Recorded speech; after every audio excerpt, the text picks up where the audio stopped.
और नाम बदलने का ट्रेंड अगर चल ही रहा है तो बांग्लादेश का नाम भी अब बदलकर ईस्ट पाकिस्तान किया जा सकता है। कि तो बांग्लादेश में जिस तरह से जो हमारे मिलिट्री के लोग जो हैं वहां जाकर मुलाकात कर रहे हैं, बहुत बड़ी खबर है। इंडिया ने जी अपने पूरे कारोबार की डायरेक्शन जो है शिफ्ट करने का फैसला कर लिया। अब ट्रम्प क्या करेगा, क्योंकि ट्रम्प जो है सबको पता था बड़ा अनफेयर खेल रहा है। उनके साथ किसी किस्म की डील की भी बात की जा रही है, साथ में मिलकर काम करने की बात की जा रही है। कहां तक सही रहेगा? में उसकी बड़ी खातिरदारी की गई क्योंकि वो भारत का दुश्मन था। वहां उसे बहुत बड़ा मंच दिया गया और अब बांग्लादेश उसे पूरे 1 महीने के धार्मिक दौरे के लिए बुला रहा है। जी जी, और मैंने कलर भी ऑरेंज लिया है यूज कर रहे हैं। और दूसरी चीज, अफ्रीका में पहले भी उनकी कंपनीज वगैरह काम कर रही हैं जो ऑयल वगैरह निकाल रही हैं, तो ये मामला तो उनका टैरिफ वगैरह बिल्कुल हल हो गया। ये गए हैं तो डिफेंस कॉपरेशन की बात हुई। अब डिफेंस कॉपरेशन बहुत से एरियाज में हो सकती है। देखिए, एक तो ट्रेनिंग के हवाले से कि हमारे यहाँ बड़ी अच्छी ट्रेनिंग फैसिलिटीज हैं यहाँ पे। अपनी बात करो, जब मैं ऐसे न्यूज सुनती थी मैं कहती थी यार देखो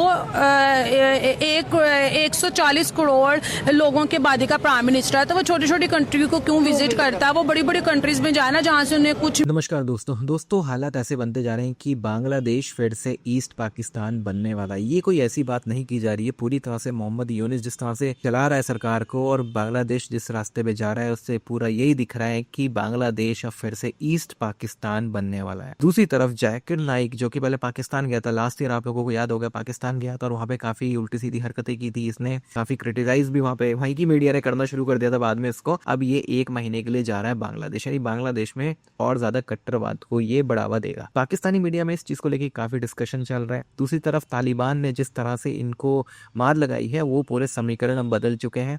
आप इस सबके बारे में क्या सोचते हैं कमेंट बॉक्स में जरूर लिखिएगा। वीडियो अच्छा लगे तो लाइक करें, शेयर करें, चैनल को सब्सक्राइब करना न भूलें और बेल का आइकन प्रेस कर दें लेटेस्ट नोटिफिकेशन में। आइए आगे बढ़ते हैं इस वीडियो में। और नाम बदलने का ट्रेंड अगर चल ही रहा है तो बांग्लादेश का नाम भी अब बदलकर ईस्ट पाकिस्तान किया जा सकता है, क्योंकि 1971 में भारत ने ईस्ट पाकिस्तान को पाकिस्तान से काटकर एक नए देश का निर्माण किया जिसका नाम था बांग्लादेश। लेकिन आज वही बांग्लादेश वैचारिक रूप से पाकिस्तान का ही एक हिस्सा बनता जा रहा। जमीन का यही टुकड़ा ईस्ट पाकिस्तान कहलाता था, जिसे भारत ने अलग करके बांग्लादेश बनाया, एक अलग देश बनाया और एक अलग नाम दिया, वरना पहले ये ईस्ट पाकिस्तान कहलाता था।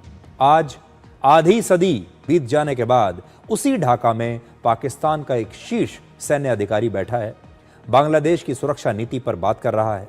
और सवाल ये है कि क्या ये सिर्फ सैन्य शिष्टाचार था या किसी पुराने रिश्ते की वापसी हो रही है? क्या 54 साल के बाद इतिहास फिर से अपने ही नक्शे पर लौट रहा है? यानी जिस विचारधारा से बांग्लादेश ने खुद को आजाद किया था, अब वही विचार एक बार फिर से वो अपनाना चाहता है, क्योंकि जहां कभी भारत ने स्वतंत्रता की नींव रखी थी, अब वहां पाकिस्तान अपना प्रभाव फिर से जमाने की कोशिश कर रहा है। वो बांग्लादेश जो भारत का सबसे भरोसेमंद पड़ोसी माना गया, अब वही बांग्लादेश आधी सदी के बाद एक ऐसे मोड़ पर खड़ा है जहां उसके कदम पाकिस्तान की दिशा में बढ़ते हुए दिख रहे हैं। वो भारत विरोधी गतिविधियों का एक मंच बन रहा है। वहां रह रहे हिंदुओं पर अत्याचार हो रहा है और इसी पृष्ठभूमि में आता है जाकिर नाइक का बांग्लादेश का दौरा। भारत में वांछित, भगोड़ा और विवादास्पद इस्लामी प्रचारक जाकिर नायक पहले पाकिस्तान गया। पाकिस्तान में उसकी बड़ी खातिरदारी की गई क्योंकि वो भारत का दुश्मन था। वहां उसे बहुत बड़ा मंच दिया गया और अब बांग्लादेश उसे पूरे 1 महीने के धार्मिक दौरे के लिए बुला रहा है। और जाकिर नायक अब कई दिनों तक बांग्लादेश में रहेगा और अपने कट्टरपंथी धार्मिक प्रचार से बांग्लादेश के लोगों को और ज्यादा कट्टरपंथी बनाएगा, भारत के खिलाफ जहर उगलेगा। देखिए कैसे बांग्लादेश में सत्ता बदलने के बाद से भारत विरोधी लोगों की एंट्री लगातार बढ़ गई है। सबसे बड़ी चिंता की बात यह है कि मोहम्मद यूनिस खुद जाकर जाकिर नाइक का रेड कार्पेट वेलकम करेंगे। इस्लामिक कट्टरपंथ के मौलाना का इस तरह से स्वागत करना और उसे एक मंच देना एक खतरनाक शुरुआत है। ये बताता है कि जब किसी देश की सरकार बदल जाती है तो कैसे उस देश की नीतियां भी कट्टरपंथियों के लिए बदल जाती है। अस्सलाम वालेकुम, नमस्कार, सत श्री अकाल एंड गुड इवनिंग। मैं हूं आरजू काज़मी और हमारे साथ हैं जी आपके जाने पहचाने वसीम अल्ताफ साहब। बहुत शुक्रिया सर, क्या जा पाए, थैंक यू सो मच। बहुत मेहरबानी जी। सर आज दो बातें आपसे हम समझना चाहेंगे। एक तो जो तालिबान के साथ पीस टॉक जो है वो आप जानते ही हैं कि वो नाकाम हो गई है। 3 बार बात की गई, कुछ रिजल्ट नहीं निकला। तो क्या समझते हैं आप? सबसे पहले हम इसी पे बात करते हैं कि आगे क्या होने वाला है, किस तरीके से गवर्नमेंट जो है वो मैनेज करेगी। जी, इससे पहले कि ये इस बात पे हम डिस्कशन करें, मैं आपको मुबारकबाद देना चाहता हूँ। आप मुझे अभी अपना एप्पल 17 प्रो मैक्स दिखा रही थी, वो तो तो सर मैं वैसे ही दिखा रही थी आपको। मुबारक हो आपको। अच्छा, थैंक यू। अब हम तालिबान पे आ जाते हैं जी। जी, जी। और मैंने कलर भी ऑरेंज लिया है, कलर भी तो ऑरेंज, अच्छा कलर है। Thank you. अच्छा, अब जनाब की तो बांग्लादेश में जिस तरह से जो हमारी मिलिट्री के लोग जो हैं वहां जाकर मुलाकात कर रहे हैं, उनके साथ किसी किस्म की डील की भी बात की जा रही है, साथ में मिलकर काम करने की बात की जा रही है, कहाँ तक सही रहेगा? क्योंकि एक डिफेंस डील हम सऊदीया के साथ ऑलरेडी कर चुके हैं। देखिए, ये उस तरह की डिफेंस डील नहीं होगी हम्म, कि बांग्लादेश और पाकिस्तान मुकम्मल तौर पे एक दूसरे के साथ कमिटमेंट कर लें कि एक पे हमला दूसरे पे हमला तसव्वुर हम्म, होगा, ऐसी तो कतई कोई बात नहीं है। ये हमारे जो chairman joint chiefs of staff committee हैं जनरल शमशाद, ये गए हैं वहाँ पे। ये एक्चुअली अब रिटायर हो रहे हैं, अभी अगले चंद दिनों में रिटायर हो रहे हैं। तो ये रिटायरमेंट से पहले ये लोग इस तरह के विजिट्स वगैरह किया करते हैं। तो वो बांग्लादेश के हैं और मुल्कों में भी जाएंगे, वो भी आप देखिएगा।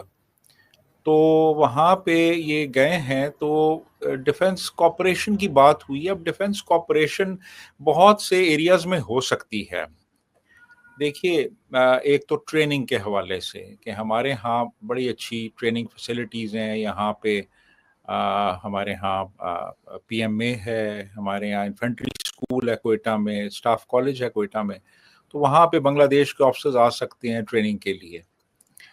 उसके बाद फिर जो रिलीफ और रिहेबिलिटेशन का काम है मुख्तलिफ नेचुरल डिज़ास्टर्स में, जैसे बांग्लादेश में भी तूफ़ान आते रहते हैं, उस हवाले से कॉपरेशन हो सकती है। हमारी यहाँ पे डिज़ास्टर मैनेजमेंट के इदारे हैं, वहाँ पे बांग्लादेश के अफसर आ सकते हैं, हमारे यहाँ से वहाँ जा सकते हैं। उसके अलावा साइबर सिक्योरिटी में कॉपरेशन हो सकती है। और मेरा ख्याल है कि ये मेन एरियाज हैं जिनमें कि हम एक दूसरे के जो एक्सपीरियंसेस हैं उनसे बेनिफिट कर सकते हैं। जहाँ तक इस चीज़ का तल्लक है कि कोई एक्टिव कॉम्बैट में एक दूसरे की हेल्प करें, तो वो ना हमारे लिए मुमकिन है ना उनके लिए। तो मेरा ख्याल है हाँ, फिर ये कि कुछ असला वगैरह जो है हमारे यहाँ पे बनता है, हम अपना असला उनको हम्म। भेज सकते हैं। और डिज़ास्टर मैनेजमेंट के हवाले से जैसे मैंने अभी बात की, उसमें कोई कॉपरेशन हो सकती है। बाकी और उसके अलावा कोई बहुत ज़्यादा मैं नहीं समझता कि स्कोप